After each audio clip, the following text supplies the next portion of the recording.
Hello friends, வணக்கம்.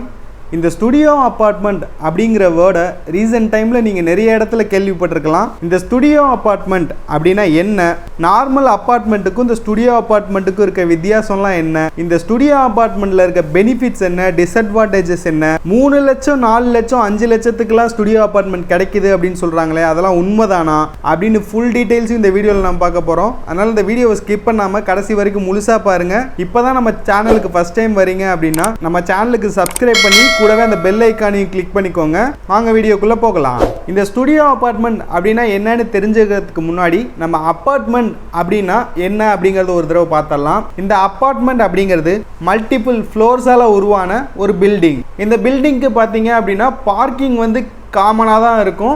அதுக்கப்புறமே மற்ற அமெனிட்டிஸ் வந்து இந்த ஸ்விம்மிங் பூல், ஜிம், அதுக்கப்புறமே மற்ற எல்லாமே லிஃப்ட்டு எல்லாமே வந்து காமனாக தான் இருக்கும். நம்மளோட லிவிங் ஸ்பேஸ் மட்டும்தான் நமக்கு வந்து சொந்தமாக நமக்குன்னு இண்டிவிஜுவலாக இருக்க ஓன், மற்றபடி எல்லாமே காமனாக இருக்கும். அதுக்குன்னு மெயின்டெனன்ஸ் சார்ஜ் ஒன்று மாதம் சார்ஜ் பண்ணுவாங்க. அதுக்கப்புறமே வாட்ச்மேன் இருந்தாங்கன்னா அவங்களுக்கு சேர்த்து அந்த மெயின்டெனன்ஸ் சார்ஜ்லேயே மந்த்லி நம்ம வந்து ஒரு அசோசியேஷன் மாதிரி ஒரு அந்த அபார்ட்மெண்ட்டுக்குன்னு ஒன்று உருவாக்கி அந்த செலவுகள் எல்லாம் பார்த்துக்கிட்டு இருப்பாங்க. இது வரைக்கும் இருக்க ஒத்துமைகள் எல்லாமே இந்த அபார்ட்மெண்ட்டுக்கும் ஸ்டுடியோ அபார்ட்மெண்ட்டுக்கும் ரெண்டுக்குமே சேமாக தான் இருக்கும். இந்த அபார்ட்மெண்ட்டுக்கும் ஸ்டுடியோ அபார்ட்மெண்ட்டுக்கும் இருக்க வித்தியாசம் என்ன அப்படின்னு பார்த்தோம் அப்படின்னா, இப்போ நம்ம அபார்ட்மெண்ட்ஸில் எடுத்துக்கிட்டோம் அப்படின்னா single bedroom, double bedroom, triple bedroom அந்த மாதிரி இருக்கும். பெட்ரூம் வந்து எத்தனையோ நம்ம எடுக்கிற இதுக்கேற்ற மாதிரி இருக்கும். அதுக்கப்புறமே லிவிங் ஹால் ஒன்று இருக்கும். அதுக்கப்புறமே கிச்சன் இருக்கும், செப்பரேட்டாக டைனிங் ரூம் இருக்கும். டைனிங் இல்லைன்னா கிச்சன் மட்டும் செப்பரேட்டாக இருக்கும்.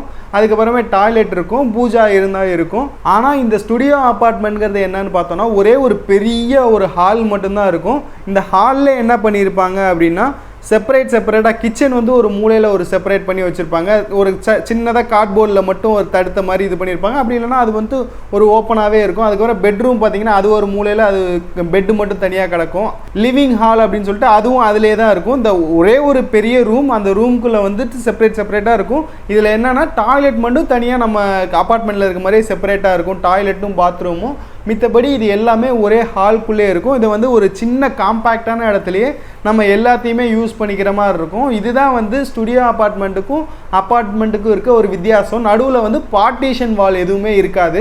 லிவிங் ஸ்பேஸும் பார்த்தீங்க அப்படின்னா 150 ஸ்கொயர் ஃபீட்லேருந்தே வந்து ஸ்டார்ட் ஆகிடும். அதுக்கப்புறமா ஏன்னா அதுவே வந்து அதுக்கு போதுமான ஏரியாவாக இருக்கும். ஸோ பார்த்தீங்கன்னா நமக்கு ப்ரைஸ் இந்த மாதிரி நடுவில் வந்து பார்ட்டிஷன் வாலும் கிடையாது, ஏரியாவும் ரொம்ப சின்னது. அப்படிங்கும்போது நமக்கு வந்து ப்ரைஸும் வந்து ரொம்பவே கம்மியாக தான் இருக்கும். இது வந்து 2 lakhs 3 lakhsலேருந்தே கூட ஸ்டார்ட் ஆகுது. இப்போ உதாரணத்துக்கு ஒரு ஃப்ளோரில் வந்துட்டு ஒரு 5 ஃப்ளாட்ஸ் இருக்குது அப்படின்னு வச்சுக்குவோம். அந்த 5 ஃப்ளாட்ஸ் இருக்க இடத்துல வந்துட்டு இவங்க வந்து 20 ஸ்டுடியோ ஃப்ளாட்ஸ் வந்துட்டு கட்டிடுவாங்க. ஸோ அப்போ பார்த்துக்கோங்க இவங்களுக்கும் வந்துட்டு அது எவ்வளோ ஒரு ப்ராஃபிட்டபுளாக இருக்கும் அப்படின்னு சொல்லிட்டு. சில ஸ்டுடியோ அபார்ட்மெண்ட்லாம் பார்த்தீங்க அப்படின்னா பெட்ரூமை வந்து நல்லா ஒரு லேஃப்ட் மாதிரி வச்சுட்டு அந்த லேஃப்ட்டுக்கு மேலே பெட்டை போட்டுருவாங்க, அதில் மேலே ஏறி படுத்துக்கிற மாதிரி. ஸோ வந்து ஸ்பேஸ் வந்து இன்னுமே ரொம்ப கம்மியாகும். ஸ்பேஸ் ரொம்பவே கம்மியாகும் போது நமக்கு வந்துட்டு அமௌண்ட்டும் ரொம்பவே கம்மியாகும். ஸோ வந்து ஒரு இடத்துல வாடகை கொடுத்து இருக்கிறதுக்கு இந்த மாதிரி நம்ம ஒரு ஸ்டுடியோ அபார்ட்மெண்ட் ஓனாகவே வாங்கிட்டு இருந்துக்கலாம். இப்போ தனியாக ஒருத்தவங்க வாழ்ந்துகிட்டு இருக்காங்க, அந்த மாதிரி இருக்கும்போது நம்ம வந்து மோஸ்ட் ஆஃப் த டைம் வந்து நம்ம வீட்டில் வந்து ஸ்பெண்ட் பண்ண மாட்டாங்க, ஆஃபீஸ் இந்த மாதிரி வெளியே தான் இருப்பாங்க. சம்டைம்ஸ் அவங்களுக்கு தூங்குறதுக்கு அந்த மாதிரி ஃப்ரெஷ்அப் ஆகிட்டு கிளம்புறதுக்கு மட்டும்தான் ஒரு இடம் வேணும். அப்படிங்கும்போது இந்த ஸ்டுடியோ அபார்ட்மெண்ட் வந்து ரொம்பவே யூஸ்ஃபுல்லாக இருக்கும். சின்ன இடமா இருந்தாலும் அதை நம்ம வந்து மெயின்டைன் பண்ணோம் அப்படின்னா அதை வந்து ரொம்பவே அழகாக வச்சுக்கலாம். அந்த மாதிரி ரொம்பவே அழகாக இருக்க டிசைன்ஸ் எல்லாம் நிறைய இருக்குது. அந்த மாதிரியெல்லாம் நம்ம உள்ள இன்டீரியர் பண்ணிக்கிட்டு உள்ளே இருந்தோம் அப்படின்னா இருக்கவே ரொம்ப சூப்பராக இருக்கும். ஆனால் வந்து இது சோலோவாக இருக்கும்போது பரவாயில்ல, கப்புளாக இருக்கும்போது கொஞ்சம் ஒரு மாதிரி தான் இருக்கும். ஆனால் வந்துட்டு கப்புள் 2 பேர்த்துக்கு மேலெலாம் இந்த அப்பார்ட்மெண்ட்டில் வந்து இருக்க முடியாது. அதுலேயும் பார்த்தீங்கன்னா பெட்ஸு, அதுக்கப்புறம் கிட்ஸு இதெல்லாம் இருந்துச்சுன்னா கண்டிப்பாக இந்த மாதிரி ஸ்டுடியோ அப்பார்ட்மெண்ட்டில் இருக்க முடியாது. ரொம்ப கஷ்டம், இருக்கலாம் பட் வந்து கஷ்டம். ஒரு ப்ரைவேசி அப்படிங்கிறது இருக்காது. ஏன்னா வந்துட்டு ரூமு, இது ஹாலு, லிவிங் ஹால்னால் அப்படியே அதிலே ஒரு சின்ன ஒரு போர்ஷன் தான். இது எல்லாமே வந்துட்டு எதுவுமே நடுவில் செவுரு, டோரு எதுவுமே இல்லாமல் இருக்கிறதுனால ஒரு ப்ரைவேசி அப்படிங்கிறது சுத்தமாகவே இருக்காது. அதுக்கப்புறமே பார்த்தீங்கன்னா டாய்லெட்டும் வந்து இந்த ஹால்குள்ளே தான் ஒரு இடத்துல இருக்கும். அப்படிங்கிறதுனால நமக்கு அந்த ஒரு சில ஸ்மெல்ஸும் வந்து வந்துக்கிட்டே தான் இருக்கும். அது வந்து நமக்கு ரொம்பவே சின்ன ஏரியாங்கிறதுனால அது கொஞ்சம் அன்கம்ஃபர்டபுளாக தான் இருக்கும்.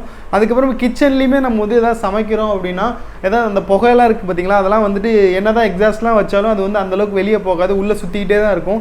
அது வந்து நமக்கு ரொம்பவே இரிட்டேட்டிங்காக இருக்கும். அதுக்கப்புறமே 2 பேர் இருக்கோம் அப்படின்னா தனியாக நம்மளால் டிவி கூட பார்க்க முடியாது. ஒருத்தவங்க தூங்குறாங்க அப்படின்னா நம்மளால் இங்கே டிவி கூட பார்க்க முடியாது, ஃபோன் கூட நோண்ட முடியாது. அந்த மாதிரியான பிரச்சனைகள்லாம் நிறையவே இருக்குது. தனியாக ஒரு ப்ரைவசியாக ஒரு கால் பேசணும் அப்படின்னா கூட வந்துட்டு பேச முடியாது.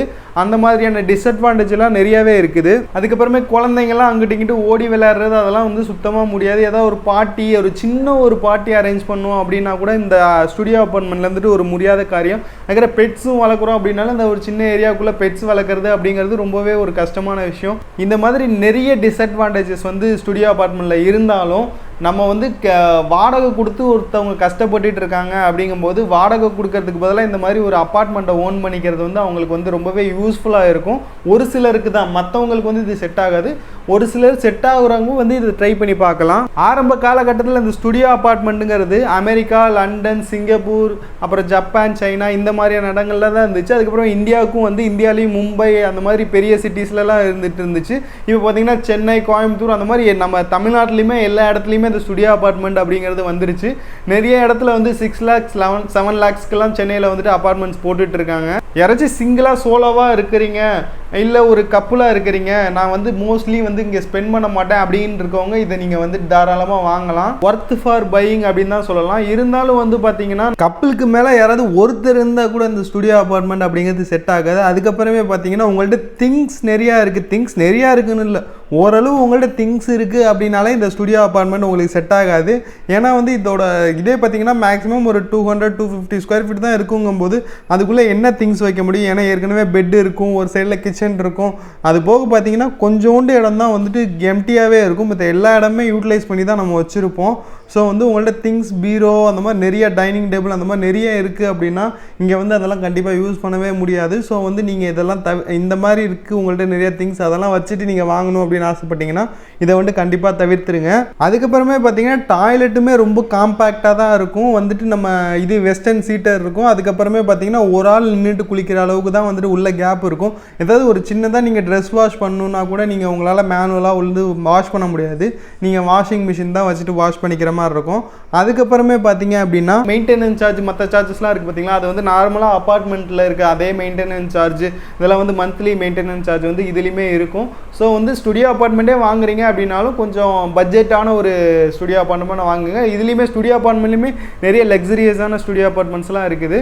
ஸோ வந்து நீங்கள் அதையும் வந்து கன்சிடர் பண்ணிக்கோங்க. இந்த ஸ்டுடியோ அப்பார்ட்மெண்ட்டை பற்றி நீங்கள் என்ன நினைக்கிறீங்க? இந்த காலகட்டத்தில் வந்து இந்த ஸ்டுடியோ அப்பார்ட்மெண்ட் அப்படிங்கிறது அவசியம் தானா? இதில் என்னெல்லாம் மாற்றங்கள் கொண்டு வந்தால் நல்லா இருக்கும், அப்படி இல்லைன்னா இதில் வந்து எது உங்களுக்கு பிடிச்சது, எது உங்களுக்கு பிடிக்காது அப்படிங்கிறத கீழே கமெண்ட் பாக்ஸில் கமெண்ட் பண்ணுங்கள். இந்த வீடியோ உங்களுக்கு பிடிச்சிருந்துச்சு அப்படின்னா ஒரு லைக் பண்ணிக்கோங்க, ஷேர் பண்ணிக்கோங்க, நம்ம சேனலுக்கும் அப்படியே சப்ஸ்கிரைப் பண்ணிக்கோங்க. இதே மாதிரி வேற ஒரு நல்ல வீடியோவில் உங்களை பார்க்குற வரைக்கும் உங்களிடமிருந்து விடைபெறுவது உங்கள் சிவில் இன்ஜினியர் நந்தகுமார்.